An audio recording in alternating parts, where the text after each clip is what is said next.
Did Sean Payton just predict a Super Bowl for the Denver Broncos in 2025? So every year during training camp, Sean Payton likes to sit down and do a long form interview with a reporter. This year, that reporter is Charles Robinson of Yahoo Sports. So every year in this interview, Sean Payton has given some sort of soundbite or has said something that has gone viral. In 23, he said that Nathaniel Hackett had the worst coaching job in NFL history and that the Broncos were going to be a lot better in 23 than they were in 22. He was correct. They went from 5 wins to 8 and they almost made the playoffs. Then in 24, referring to the projected 5.5 wins that Denver was set to have according to Vegas, Sean said, "The first time that I only win 6 games in a season will be the last effing time that I only win 6 games in a season." Remember, Sean Payton's never lost double-digit games in his entire NFL coaching career, and that rang true once again last year. The Broncos won 10 games and made the playoffs on the back of one of the best defenses in the NFL and a young up-and-coming offense. Well, this season, they got better on both sides of the ball. The major additions on defense being Dre Greenlaw, Talanoa Hufanga, and Jahdae Barron, and then the big additions on offense being Evan Ingram and RJ Harvey. With all that in mind, what did Sean Payton have to say in this year's interview? Well, let's go ahead and bring it in. Again, it is from Charles Robinson of Yahoo Sports. Sean Payton said, "I've talked about a Super Bowl with this team." And when did he start talking about a Super Bowl? In the very first meeting that he had with them. Sean Payton knows deep down what this team's capable of. Of course, the ultimate goal for all 32 teams in the NFL is to win a Super Bowl.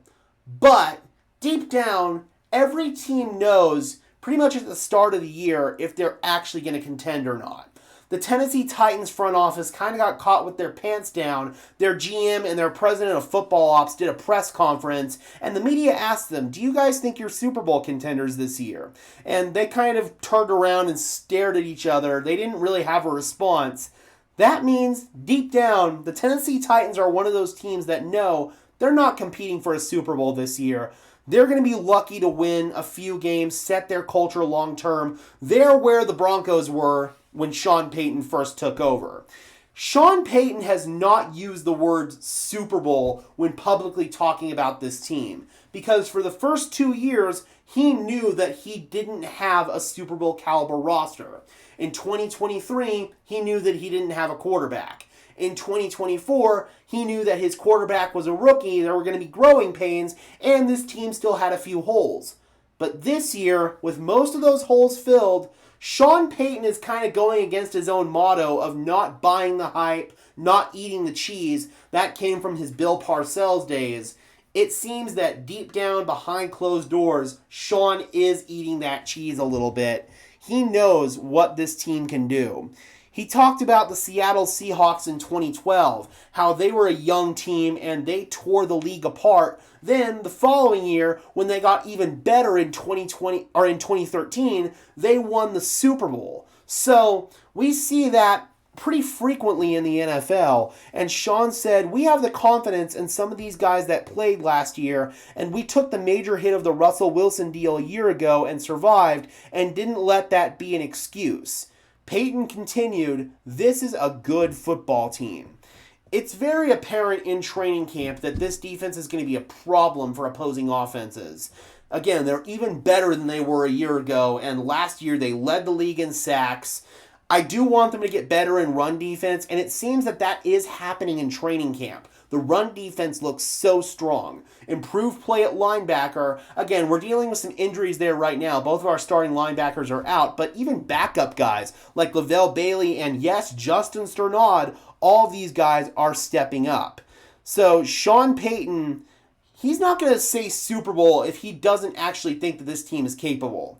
And then he went on to talk about Bo Nix, because there's this concern that Bo Nix is going to have a sophomore slump because teams have a year of film on him. What I'll say in response to that is, at the end of the season last year, teams already had a year's worth of film on Bo. And that's when he was playing some of his best football. The Cincinnati game, the Kansas City game.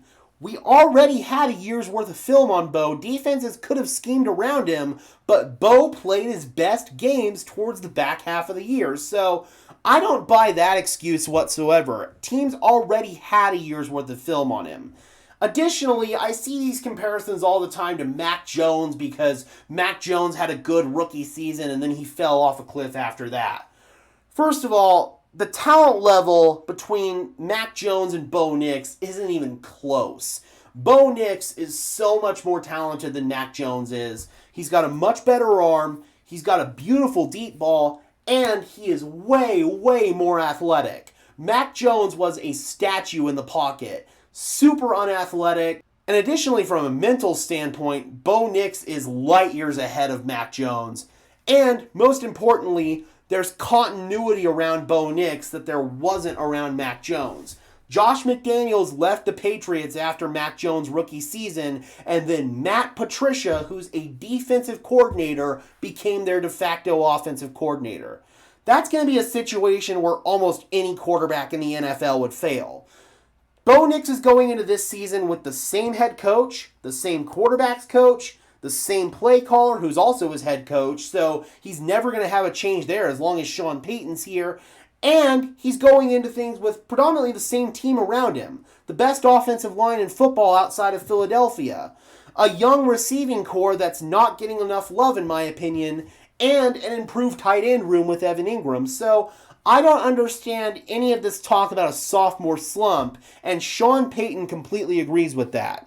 He's going to be one of the top 4 or 5 quarterbacks in the league the next 2 years. That's what we're seeing right now. He doesn't take sacks, which is huge. He's got exceptional arm strength. He threw the longest ball, 67 air yards against Cincinnati. He can run. He can throw in funny body angles. Sean Payton's not going to say that stuff unless he thinks you can play. It's very clear that Sean Payton has an infatuation with his quarterback, and he knows that he can win with Bo Nix. And he said the short-term goal, of course, is winning the division, being the first team not named the Chiefs to win the division since 2015 when Denver did it. But this is a team capable of winning the Super Bowl. I've coached 6 teams that I thought could win the Super Bowl. Some went to championship games, some to the playoffs. This is my 7th team that I think has that. Holy crap, Broncos country. Again, we haven't heard Sean Payton use the SB word since he got here. He knows that this team is ready. He knows that this team can compete for a Super Bowl. I'm curious, Broncos country, do you think that this team is a Super Bowl contender? Do you agree with Sean Payton?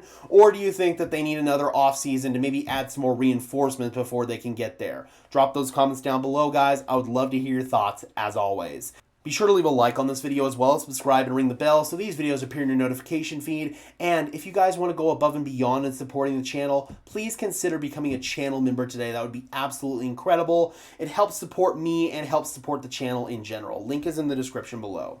And until next time, guys, I'm your host, Gage Madrid, saying peace out.